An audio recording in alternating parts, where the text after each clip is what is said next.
What's going on, guys? I'm the Crow, and today I'm bringing you a new deck profile for the Dark Perditions. This is going to be like a build off of the Dogmatico stuff, and there's a new card that came out that I wanted to throw into this deck to see where it fits. And there's some spicy text in here, so if you like what you see, please like, comment, subscribe if you haven't already, and hit the notification bell because, you know, Dark Perdition is, like, obviously my favorite deck. So, without further ado, we can get right into this. So, the first thing I'm going to talk about is obviously the triple Dark Perdition. Gotta play 3. Sometimes you can cut it down to 2, to be honest, and probably boost your consistency, but I just like playing them at 3 just because. I might bump them down to 2 in the future, but who knows with the new Dark Perdition support that's coming out, because you can easily just search a card out, send it to the graveyard, everything. Then next we have obviously the Red Eyes Black Dragon and the Dark Perdition Girl for the Dragoon target and the Soul Servant draw 2. And of course, actually, I do play the one Apprentice Illusion Magician just because free body on board basically by sending a card from the deck from your hand to the graveyard and searches out Dark Perdition. Also, it's just, you know, a nice little battle trap just in case, but you never usually use it for that. Triple Magician's Rod, best normal summon in the deck. Obviously, just search out your spell and traps, add them to your hand, and if you activate a spell or trap on your opponent's turn, you can tribute a spellcaster, add them back to your hand. Obviously, and too bad his effect is only normal summon, so too bad it can't be special summoned and search the cards, but that's whatever. It's fine. Next up, we do have the Triple Magician Souls, just because, you know, obviously the best searcher and draw power of the deck, because you can send any level 6 or higher spellcaster monster from your deck to the graveyard as cost to either summon this card or special summon Dark Perdition or Dark Perdition Girl from your graveyard. And then you can send the cards from your hand or face-up field, spell and trap, to the graveyard as cost to draw 2 cards, up to 2 cards, depending on what you sent. So if you sent 1, you draw 1. If you sent 2, you draw 2, and so forth. Level 1 spellcaster, best card for Dark Perditions. Most people probably can't wait for the reprint to come out. Up next, I do play a Dogmatica engine. Obviously the Dogmatica Ecclesia and the Dogmatica Fleur-de-Lis for the good old negation. The sun searches out your Dogmatica stuff. And these guys are just very good in general. And actually, here is a new tech from Dawn of Majesty I'm playing. I'm playing 2 Iris Sword Soul because it's a very good card. If you have a monster, like a monster that is obviously negated, you can special summon this card from your hand. And if your opponent special summons a monster from to the field, depending on where it's from, hand, deck, or graveyard, you can get effects. So if it's from the hand, you can special summon a monster from your hand, which actually kind of helps a little bit. If it's from the deck, you can draw 2 cards, so it's like a Pot of Greed. And if it's from the extra deck, you can actually destroy that card. Pretty sure it's destruction. Yeah, destroy one of those monsters special summoned from the extra deck, non-targeting. So that's very cool. Non-targeting destruction is very nice. Up next, we do have the triple Fantastical Dragon Phantasme for hand trap, as well as this new card, Heavenly Zephyr Miradora. Yes, I'm flexing with the Starlights. Mostly Fantastical Dragon Phantasme. You can, whenever your opponent summons a Link monster, you can summon him from the hand and draw cards. And he also has like a negation for targeting effects. And Miradora is like whenever your opponent summons a monster, you can drop it down and negate the card. That has to be like an extra deck monster with 2,000 more attack, I'm pretty sure. Or I think it's specifically Link monster. Monster with 2,000 more from the extra deck, so it doesn't have to be Link monster. Just as long as it's 2,000 or more attack. And negates the monster, which is very good. The reason why I'm playing these guys is for the hand traps is because they're dragons, so you can use them for fusion material if you need to. Up next, we do have triple Nadir Servant. Nadir Servant is very nice. Searching out your Dogmatica, cards, sending any card from your extra deck to the graveyard to add to hand a Dogmatic, any Dogmatica card. Obviously, you have to search something that has like equal or lesser attack value than what you send, but you're locked out of the extra deck for the rest of the duel, so, or for the rest of the turn. So be careful on that. You want to make sure you do all your extra deck things before you play this card. Now for the Dark Magician cards, we do play Dark Magic Circle 2. People do drop this down to 2 or 1. I don't want to see it at 1 because it's a little bit, you're a little bit of a consistency to try and get cards to your hand. Also, it's a nice power card. I don't want to play at 1. I feel like 2 is good. Playing at 3, not just because it's, you know, you can just search the card anyway. It's more or less the fact that it's like whenever I play 3, I look at the top 3 cards and I don't see anything but another circle. So it's the worst to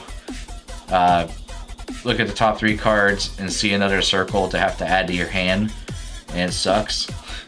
So I dropped it down to 2, and it happens less often than, you know, what it used to be, so I'm really happy about it. Triple Soul Servant, obviously your consistency card, like your big consistency card here, whereas like you can stack anything on top of your deck and then banish this card from the graveyard to draw that card.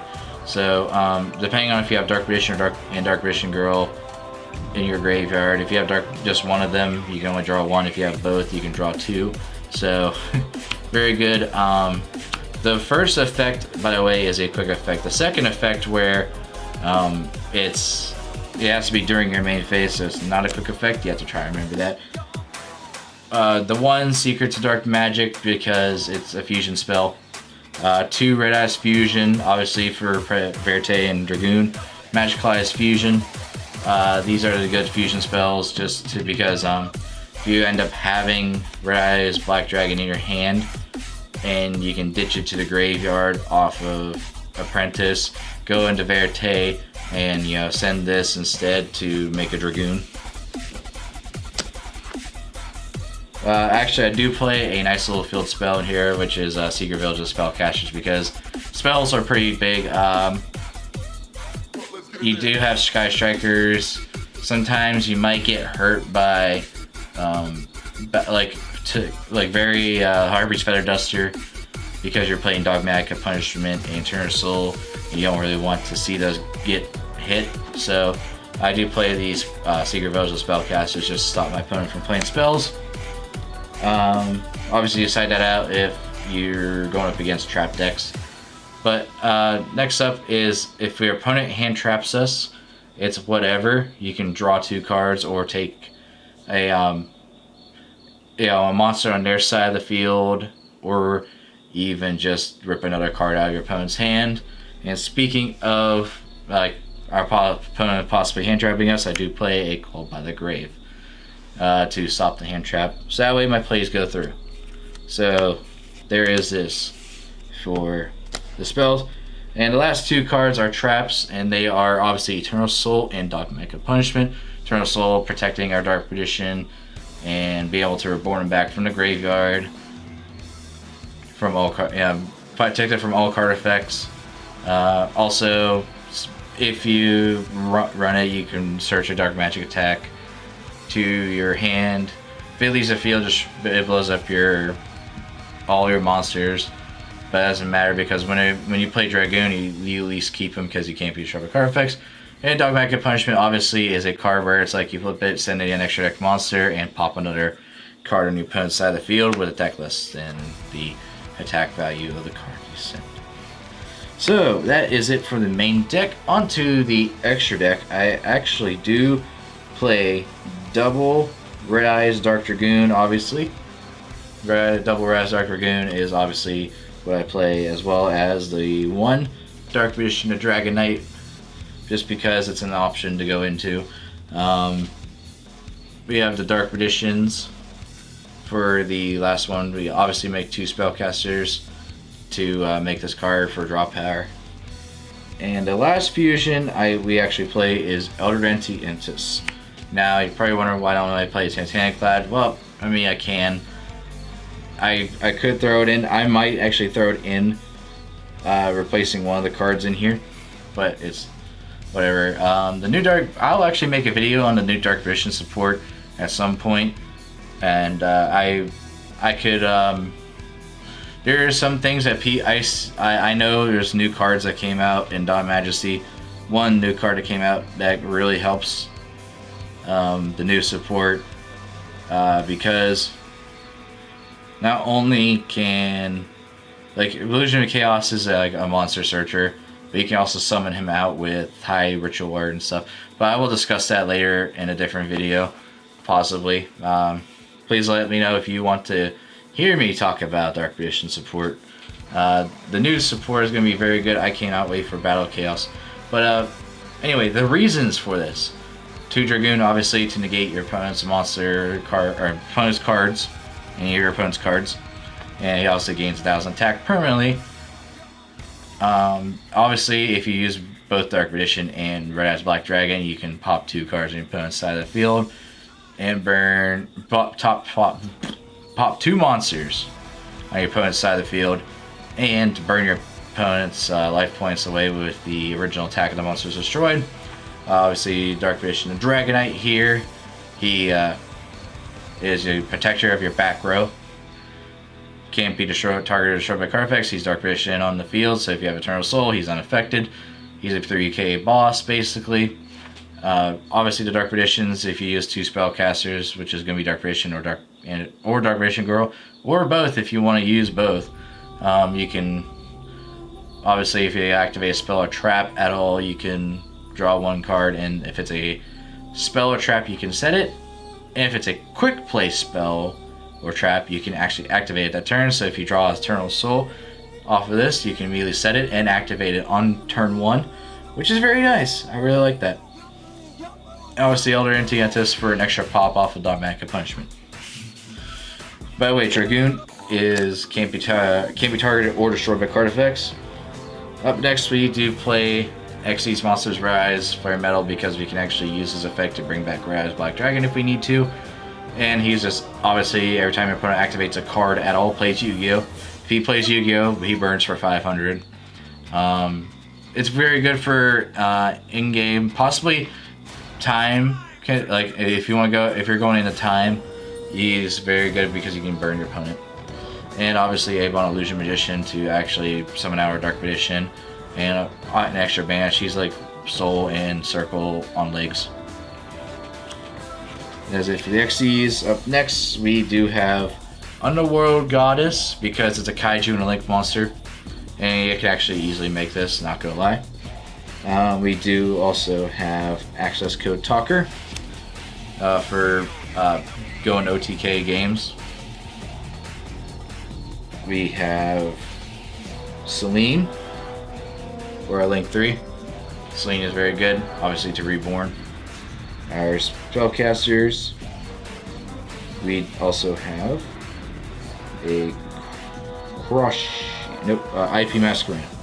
We have IP Masquerena, Cross Sheep. We also have Verte. Let me try and move this over. We also have Imduk and Artemis for the last few of the links. Reasons. This, like I said, is a Kaiju and a Link monster. It can stop graveyard effects also. Access code to go for game and pop other cards. Selene basically are just our little Link Climber up into access code. Use her Link rating to boost him up to 53. IP Masquerena to protect our Links from being destroyed by card effects. Actually, I try to use her and this to go into access codes, so he's protected by card effects. Cross Sheep, obviously, if you go into Fusion Summon, you can reborn back any level 4 lower monster from your graveyard. Although this I might cut out for the Titaniclad. And Verte is going to be the sender of the fusion spell that you need to get out Dragoon. Imduk, obviously, if you're stuck with like a Dark Vision on the field, you can use this and go into a Dragoon off of it because it's a dragon. And obviously Artemis, with the normal summon of Magician's Rod, you go into her. And that is actually it for the deck profile. If you like it, please like, comment, subscribe, hit that notification bell. And like I said, in a future video, I can talk about the new Dark Vision support and my ideas on what is good and what isn't. Without further ado, you might as well just end it there. And like I said, please like, comment, subscribe. Tell me what I can do different to actually make this a little bit better, make better content for you guys. I'm working on a new Patreon, and I'm actually working on getting a Discord server up, so I will let you guys know about the new server in probably a future video when I actually make the full Discord server viable and I can start adding people in. I will start including the Discord in the descriptions afterwards, so that way everyone can find it pretty easily and get themselves into it. So that is it. I hope you have a pleasant day, and I will actually see you on the next one. Don't say if I were you, or tell me what you'd do, how things would be if you were in my shoes, 'cause you're not me.